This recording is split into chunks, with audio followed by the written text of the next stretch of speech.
I feel like in Australia there are taxes coming everywhere at the moment for small business owners, for property investors. You got things like land tax that are just really starting to hammer into anyone that's got an investment property.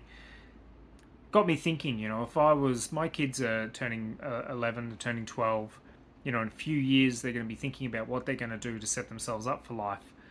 And I was wondering, what advice would I give them at the moment?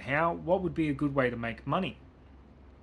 So, they can obviously do micro investing through things like Spaceship, where, you can buy into shares, build that up, just with small monthly or weekly deposits, whatever you want to do.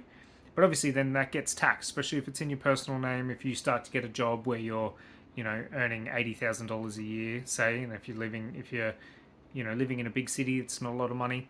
$80,000 a year, and then anything that you make on your shares, you're going to be getting taxed at 30, 40%, 32%. It's a huge amount of money. And then you start talking about, what other options have you got for actually trying to make money without getting taxed?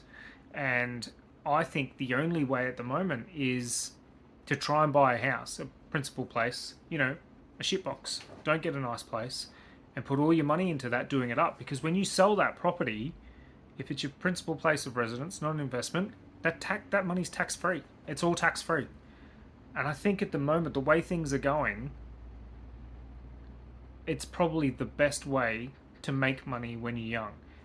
Getting into the housing market is the problem, right? It's an absolute nightmare. But I think, you know, once you're in there, if you can add value to your property using the money that you've already paid tax on, increasing the value and get all that money back out without having to pay any more tax, I think that is the way to go.